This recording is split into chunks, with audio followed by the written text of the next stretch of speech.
Salam alaikum wa rahmatullah. On va aujourd'hui travailler sur translation et vecteur. Donc, pour translation, on a déjà fait comme une vidéo, on a parlé de la direction et du sens.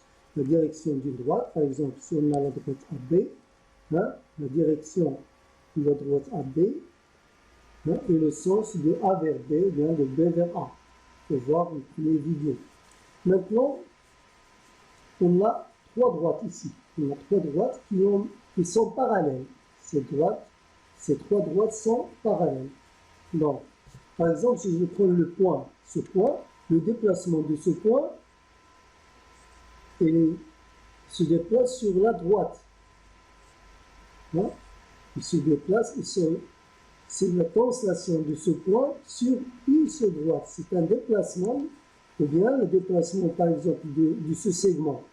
Le déplacement de ce segment, on peut déplacer ce segment suivant la direction AB.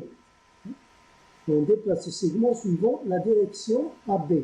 Donc, le déplacement de ce segment, c'est une translation suivant une direction constante. Suivant une direction constante.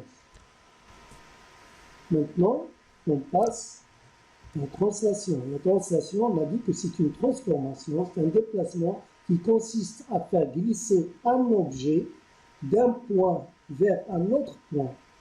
D'un point vers un autre point. Du point A vers le point B. C'est le point A vers le point B. Donc la translation, c'est une transformation qui consiste à faire glisser un objet d'un point vers un autre point. Ici, la figure 2, on dit que la figure 2 est l'image de la figure 1 par la translation qui transforme A en B. La figure 2 est l'image de la figure 1 par la translation qui transforme A en B. La définition, une translation est définie par la donnée, donc comme vous voyez, une direction. Obligé, on aura une direction. Ici, la droite AB, c'est la direction. Le sens, c'est de A vers B.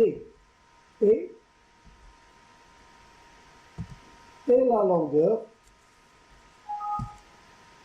ici, c'est la distance AB. Oui, ça, c'est propriété.